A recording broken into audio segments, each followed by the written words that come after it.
आगे rule number 61 हमसे क्या कहता है, subordinate conjunctions of reason and result. भाई देखो बहुत सारे कंजंक्शंस ऐसे होते हैं जो कि रीजन को और रिजल्ट को दिखा लेते हैं। सबऑर्डिनेट क्या, सिंपल ये लिख लेना, conjunctions of reason and result, ठीक है। तो एक बार देख लेते हैं। देखो कंजंक्शंस में ना एक चीज जो सबसे ज्यादा पूछी जाती है आपके एग्जाम में वो ये है कि मीनिंग बेस्ड क्वेश्चंस आते हैं कि इस कंजंक्शन का ये मीनिंग है, इस कंजंक्शन का ये मीनिंग है, जिस मीनिंग की हमें जरूरत है उस मीनिंग के अलावा कोई और कंजंक्शन लगा रखा होता है, वही आपकी गलती होती है। तो एक बार देख लेते हैं कौन सा होता है। देखो सबसे पहले जैसे बिकॉज है आपका, बिकॉज देता है क्योंकि का सेंस, सिंस भी क्योंकि का सेंस देता है, एज भी क्योंकि का सेंस देता है। बेशक हमने हिंदी थोड़ी अलग लिख रखी है, लेकिन आप ये मान के चलिएगा कि ये सेम मीनिंग है, ठीक है। इसमें सेम मीनिंग आपको याद रख लेना है कि ये सेम मीनिंग होता, कुछ अलग नहीं है, ठीक है। इसके अलावा इफ बेसिकली किसका सेंस देता है, कंडीशन देता है ये। अनलेस बेसिकली नेगेटिव कंडीशन देता है। प्रोवाइडेड दैट जो है बेसिकली, या प्रोवाइडिंग दैट जो है, ये भी इफ का सेंस देता है, ठीक है। ये भी किसका सेंस देता है, इफ वाला। एज लॉन्ग एज या सो लॉन्ग एज, ये बेसिकली एक तरीके से शर्त के अर्थ में, टाइम के अर्थ में आ जाते हैं।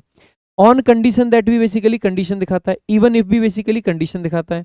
इन केस बेसिकली प्रिकॉशन दिखाता है, यानी कि कोई चीज पहले से करके चलते हैं, कहीं बाद में ऐसा ना हो कि कोई और चीज हो जाए, ठीक है। इसके अलावा देखेंगे दो, ऑल दो, इवन दो, ये हालांकि का सेंस देते हैं, कॉन्ट्रास्ट दिखाते हैं, कॉन्ट्रास्टिंग रीजन को इंट्रोड्यूस करने का काम करते हैं, ठीक है। वेयर एज बेसिकली क्या दिखाता है, तो आप पाओगे सर वेयर एज भी कॉन्ट्रास्ट दिखाता है, जबकि का सेंस आता है। जो वेयर एज है और वाइल है दोनों ही सिमिलर होते हैं, और ये बेसिकली ये भी जबकि का सेंस देता है। देखो एक वाइल वो भी होता है जो वैन के जैसा होता है, वो अलग है। यहाँ पे वो टाइम के कंजंक्शंस में हम पढ़ेंगे, ठीक है।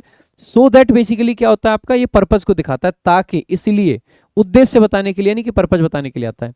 जो सो दैट है ना, वही इन ऑर्डर दैट होता है, दोनों ऑलमोस्ट सिमिलर होते हैं। लेस्ट बेसिकली आपको बता ही चुका हूं मैं, लेस्ट कहता है कहीं ऐसा ना हो, वार्निंग दिखाता है ये।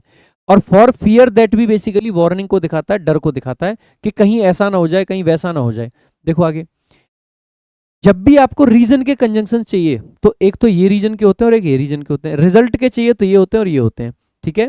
तो जो रीजन के कंजंक्शंस होते हैं ना मेरे भाई, अगर रीजन ऐसा है जो कि एक्सपेक्टेड है, भैया जैसा होना चाहिए था, कोई कॉन्ट्रास्टिंग बात नहीं है। देखो रीजन एक्सपेक्टेड होने का क्या मतलब है, पॉजिटिव काम है, पॉजिटिव रिजल्ट है, तो एक्सपेक्टेड चीज है। नेगेटिव काम है, नेगेटिव रिजल्ट है, तो एक्सपेक्टेड है। काम पॉजिटिव था, रिजल्ट नेगेटिव है, अनएक्सपेक्टेड है। काम नेगेटिव था, रिजल्ट पॉजिटिव है, अनएक्सपेक्टेड है। तो अगर रीजन की क्लॉज के पहले कंजंक्शन लगाना होगा तो रीजन वाले लगाएंगे, रिजल्ट के पहले लगाना होगा तो रिजल्ट वाले लगाएंगे। अगर एक्सपेक्टेड रीजन चाहिए तो एज, सिंस, बिकॉज और फॉर आपका कोऑर्डिनेटिंग कंजंक्शन होता है, ये सबऑर्डिनेटिंग होते हैं, ठीक है।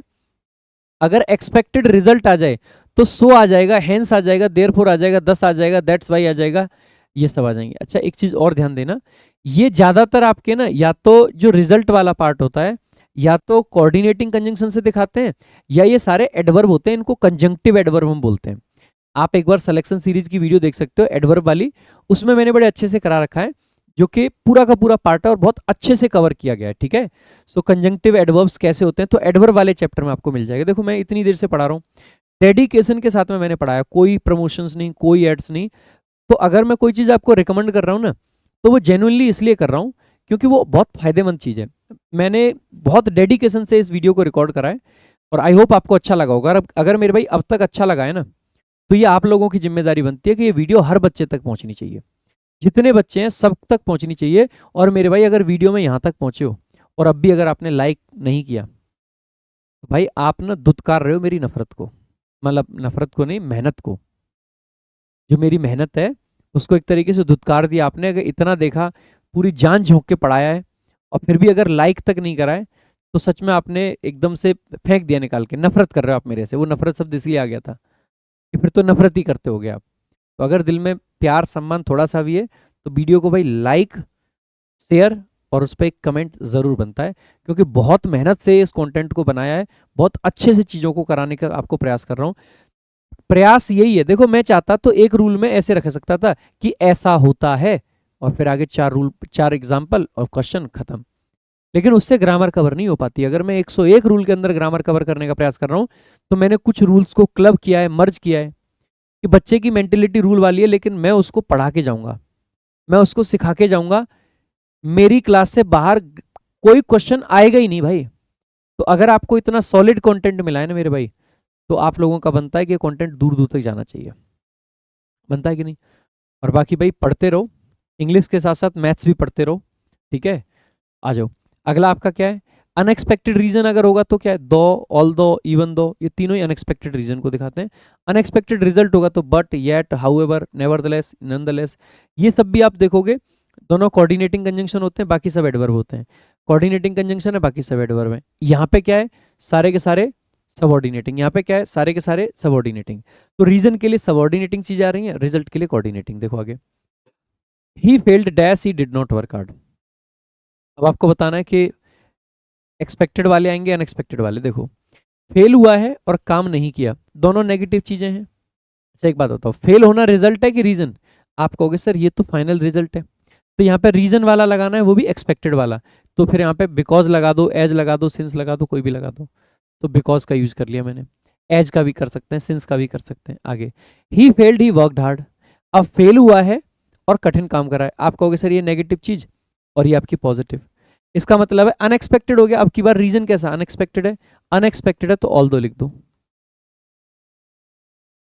आगे, ही डिड नॉट वर्क हार्ड और ये फेल्ड, आप कहोगे सर नेगेटिव नेगेटिव, लेकिन अब की बार क्या है, कंजंक्शन हमें रिजल्ट के लिए चाहिए, इसीलिए दोनों ही एक्सपेक्टेड वाली चीज है तो सो आ जाएगा।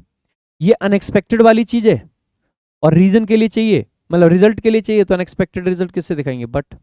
ही worked hard but he failed, simple सी बात है। देखो आगे, ये क्वेश्चंस आपके एग्जाम में पूछे गए tier 2 CPU. The farmers are using HYV seeds so then, भैया सो देन नहीं, सो दैट आता है पर्पस को दिखाने के लिए। सो दैट कौन से वाले में आ जाएगा भाई, आपको इसमें। He is talented dash, he needs more practice. भाई एक तरफ तो कह रहे हैं प्रैक्टिस, मतलब टैलेंटेड है, एक तरफ कह रहे हैं प्रैक्टिस और चाहिए। जनरली कोई टैलेंटेड होगा तो हम कहेंगे अरे प्रैक्टिस की इसको जरूरत नहीं है, ये तो बहुत टैलेंटेड है। इसका मतलब है आप आसानी से कहोगे तो ये तो कॉन्ट्रास्टिंग चीजें, कॉन्ट्रास्टिंग है तो बट का यूज कर लेंगे। ये देखो स्टेनो 2025 में आया हुआ है।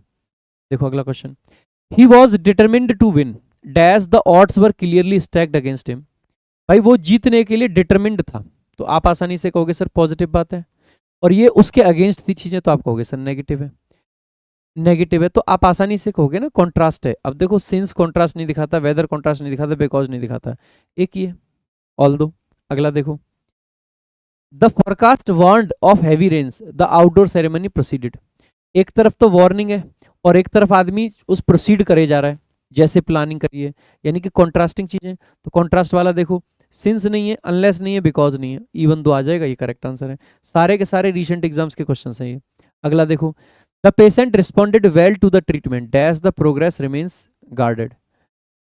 अब देखो एक तरफ तो कह रहे हैं कि पेशेंट बढ़िया से रिस्पॉन्ड कर रहा है, ठीक है, और प्रोग्रेस जो प्रोग्नोसिस है बेसिकली, वो बेसिकली कैसा रह रहा है, गार्डेड है अभी भी, मतलब उसमें सुरक्षा की जरूरत पड़ रही है। तो आप आसानी से कह सकते हो कॉन्ट्रास्टिंग चीज है तो येट लगा देंगे। अगला देखो, तो कौन सा वाला है, CHSL का, ये देखो भाई मजा आया। अगर आप चाहते हो कि आप सारे 101 रूल्स देखें तो आप देख सकते हैं प्रशांत सोलंकी इंग्लिश यूट्यूब चैनल पर जाकर। और अगर आप चाहते हैं कि सारे रूल्स को एड फ्री देखें, साथ में टेस्ट लगा के प्रैक्टिस भी करें, तो आप डाउनलोड कर सकते हैं टॉपर्स विजडम ऐप, क्योंकि वहां पर सब अवेलेबल है।